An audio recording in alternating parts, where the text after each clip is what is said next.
So hello everyone again. So today I'm going to talk a little bit how we manage our petabyte scale data platform. It's pretty much the engine that's going to process the petrol in the fuel that our colleagues mentioned earlier today. It's actually an interesting thing because I am the senior tech manager for data ingestion, data warehouse, and also data science infrastructure at Skip. So one of my teams actually does ML ops. So when we have an incident in this platform, I'm both the victim and the criminal as well. So quite interesting to see this. So first of all, just to explain why orange is the new red, what happened at Skip. So in 2017, actually, before I joined the company, Just Eat has bought Skip to be part of their global company. And then last year, another company called Takeaway bought Just Eat, which consequence bought Skip as well, and became an even bigger company. So, and also we have way more interesting things coming with the Grubhub merger announced, which if it's confirmed, then we are going to be the biggest food delivery company outside China. And to me, that's really, really exciting. And I'm eager to see that happening. So why I'm telling this, just to give a little bit of an understanding of the dimension of our platform. So today we have more than 600 users all across the globe. And by the way, this is considering service accounts that consumes our data platform. We process more than 25 petabytes of data every month. And we have more than 1,500 ETL jobs. And most of them, I would say even 90% of them, were built by analysts, not necessarily data engineers. Our data warehouse team is responsible, of course, for the data warehousing, and that's not even a scratch of that. Because our data platform is based in a few things, and the first of all, it is self-service, meaning that everyone is able to access the platform and build their own ETL, their own transformations. We don't require them to be a Python engineer to leverage the parallel processing of our platform. We only ask people to know two things: how to use a web browser, because most of it is web, how to write SQL, which is a pretty much expected skill for an analyst. And by the way, you would be surprised of how many people in operations also do that, because those are a few users that we have. And this empowers them to run any analysis that they want. Also, our platform needs to be scalable, meaning that we have different usages through the day, as we have different analysts in different time zones, meaning that our platform works with different workloads 24/7. For instance, in Canadian mornings, while we have people from UK working, we also have people from Canada starting working as well. And this causes a huge traffic in our platform, and it needs to adapt. I'm going to cover a little bit how we do that. Also, for being scalable, we also need to provide high performance. So our queries have to have an acceptable latency. Even if they're handling terabytes of data, we don't want to keep our analysts waiting to have a feedback from what they're doing. And last but not least, it also has to be flexible. I'm not going to cover much how we do this. I'm going to focus more on the cost perspective of our platform, but just keep in mind that any data type that we are bringing to the platform, we make that available for any analyst, as I said, to simply knowing SQL, being able to use that. So in a nutshell, this is our main component. We have many others in our platform, but this is the main component where our analysts and data engineers work to build their ETL jobs. So it's mainly powered by Airflow. If you guys have worked before or don't know this, it's an open source project which helps you to orchestrate your ETL jobs in a direct acyclic graph way, meaning that your job never goes back to the previous step, it's always moving forward. It allows you to create way complex pipelines with many dependencies or simpler jobs as in extract from data lake, do some transformation, and write in a destination table in the data warehouse. As I mentioned, they need to use the web browser to use BigQuery first. This is our main engine in Google Cloud that we use. And also write their queries in a SQL file and push that to Git. That's all. Then Jenkins takes care to deploy that, to run the validation. And then we have it deployed. And after the analyst sets the schedule, then it's done. It simply starts executing. It's leveraged by Kubernetes under the hood. So pretty much our workers keep listening BigQuery to see when the job has finished and then gives feedback to Airflow, which orchestrates and call the next job if there's any, and so on until they have the final result for our data warehouse. We also have integrations with Grafana for visualizations, and for our support, we also have integration with PagerDuty, which is our company system to get pages and notifications. The output from all this piece could be egress jobs, for example, sending reports to big brands, let's say McDonald's or KFC. It's also done by analysts. We don't have engineers producing that. So if an analyst is in touch with any of these big brands and wants to provide a report to them, it has all the means to do themselves this. We pretty much monitor the resources and they are free. Same goes for machine learning. Our data scientists are able to either go to the data warehouse, which we recommend because as most of you may know, this is where we have the created data. We have the data models actually built, or they could go to the data lake if they want to do some exploration, and they're free to do that. But at the end, the ML platform is one of the main consumers. So there's one tricky thing that no one comments or no one uses to comment about this. It works really, really well, but we are pretty much giving a money gun to our analysts. As they are free, they as well can spend as much money as they want. Here, for example, this is from early this year. This is a daily graph of usage, and this peak that I highlighted was a consequence of an experiment from an analyst, a data scientist, which I'm going to call him Mr. T. Of course, I'm not going to disclose his name. And he caused this surge just because he was running an experiment in an algorithm. It took 2 days of experiment, and it queried an obscene amount of terabytes of data. I think it was really close to 1 petabyte of data alone, a single user. So the main problem that we had in the past was this on-demand, non-predictable model.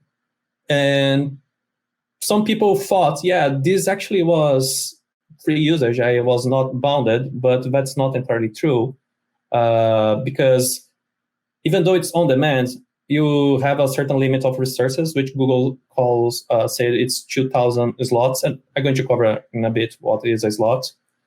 And after you go beyond that, you rely on what Google has free from other people. In other words, you go up to 2,000. If Google has other resource to spare, then it's going to burst with no additional cost. I mean, you only pay for how much data you scan in the on-demand model. And if you can, good. But if you cannot, you may have an instant, as we had.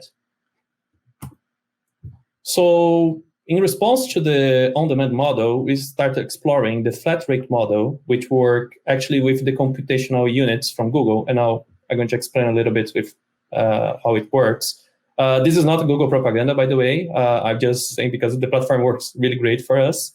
But I'm going to go a little bit in the details. So what happens is each query is able to run parallel its different stages. And each stage could leverage a different number of slots. Understand a slot as a, let's say, a small container of an application running that's going to process your data. So as Google runs an algorithm to identify, yeah, this stage specifically could use 1,000 slots, 10,000 slots. This is not research over time. Like, I mean, one slot could take a few milliseconds to process. Other slots could take a few minutes to process. Depends on the computational that is required underlying. And at the end, it's going to have an answer. So it really depends on what the analyst is doing with his query to understand how many slots they need. And in terms of how the slots work in the platform, what happens is you set a limit, let's say in the first picture here, 1,000, and Google will accept the queries that you have. But if you don't have enough slots active, available, it's going to enqueue everything else, and it's going to pick up and start executing until you have everything finished. You can see it better in picture 2. Google also fairly distributes this among the queries, meaning if you have 1,000 slots and 10 queries, each query will have a chance of acquiring 100 slots. And then if you want to scale, then of course you need to increase the available slots, the maximum slots. And then you should have better query time. But that's not all, because remember that I said that a slot could take even more time to process. So bear in mind that giving more slots is not necessarily speeding up queries. Also, the model works with commitments. You can purchase different types of commitments. I'm not going in this detail here right now, but you can access the BigQuery documentation you're going to find there. But let's say you reserve 1,000 slots for you create for your project. And then you create your reservations. Let's say the data science reservation, acquiring 500 slots, ETLs, MBI. What happens is the data science reservation will always try to use the 500 slots, no matter how many Google Cloud projects are under that. So all these 500 will be shared with all the projects inside. Same goes for ETL and BI. But what also happens is if there are idle resources, let's say in data science, let's say there are 100 idle resources, but ETL is asking for 400, these slots are not wasted. They are shared with the ETL because they are under the same commitment that you have in your Google account. It works seamlessly. You don't need to do anything extra for that, meaning that you can have the burst. But the problem is to have these slots back to data science. Let's say data science now needs those extra 100 slots. The ETL has to free them, meaning that if ETL still needs 400, then it starts to be throttled, and your query times are, of course, going to increase. So we did some analysis on our slots usage, and we found that in average, we were using on peak time, as I mentioned, this is in UTC. So in orange, we have our clashes between UK and Canada. And this caused, we have these spikes during the day, and this is where we should have extra resources. And why we have this flat blue line and not like just following and doing this? Because when we started the project, Google had not provided the flexibility to auto-scale this. I believe it's in their roadmap. I still have not heard, but there were no option to do that. So what we did is immediately, just to trying to save costs and avoiding all this not predictable thing, we introduced a flat line saying, this is the limit that you're going to have. But if you observe, after 2 p.m. UTC, we have big waste of resources. So in response to that, we introduced a system outside of our platform simply to manage this scale. You may see, it's easy. Right now we see just scale up, then scale down, and that's fine. But that's not necessarily true because this is the average. What happens is we have analysts even eager for more data on the first day of the month, or the first business day of the month, first Monday. There are a few exceptions after holidays. So at the end, nowadays we have a number of different rules to keep this scaling properly. But at the end, we proved that we could save 15% of how much we were doing running on demand. So what were the lessons that we took from all this slotting game? First of all, as I just mentioned, it's not easy to manage. We had to implement many different rules. As I just said, not all extensive queries are actually data intensive. We found that users are running different functions And I would say sometimes they can be creative on the type of functions that they want to use. And that makes your query compute intensive, but not data intensive, in a way that actually it would be cheaper if you consider your average slot price in the plan that you run. It will be cheaper to run simply on demand instead of using the slots. And the third thing is we need an external service simply to manage this.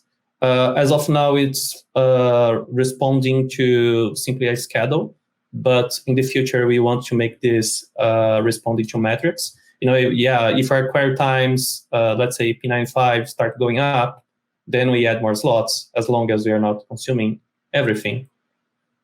And the bottom line is we know that a self-serve platform is what delivers high throughput of value for a company, especially to make data-driven decisions and enabling everyone in the company to do that. And I mean everyone, because you just need to have Google access, then you can query almost everything. For example, a data scientist can create a menu tagging just having access to Google Cloud. However, and of course, to have access to PII data to go to PII information, then of course you need to have clearance, and we have controls to guarantee that people do not access PII if they are not intended to. We also found that even though BigQuery provides a lot of means to provision capacity easily, the current model asked for an extra engineering work. But at the end, it proved to be way more cost efficient. And also, I don't know if our colleagues here have ever experienced in managing Hadoop distributions. When you have grumpy naming nodes or problems with Zookeeper, it's definitely not pleasant to manage. And having a big data platform as a service to run your queries, then you don't need to worry about what's the healthy of the infrastructure. This is priceless, I would say, from my experience. And this is the biggest gain that I see here with running BigQuery. The first question we have is from Philip. He said, are you excited about migrating everything to DataSpine? Jokes aside, how do you think about incorporating new technologies? I mean, new technologies, given the business case, are always welcome. Airflow, for example, is an open source project. We have nothing against new projects. We actually are other things running the platform that are products out of the shelf. Not everything is built over open source. So by all means, if we have a use case, I'll be more than glad to share with the teams, and then the responsible people would make the decision. Yang has asked, what is the ballpark of saving monthly if a close to perfect metric-based scaling is in place? So our ballpark saving now, it's 15% if you compare with on-demand. So if we would expand 100,000 on demand, that would be actually 85,000 as of now.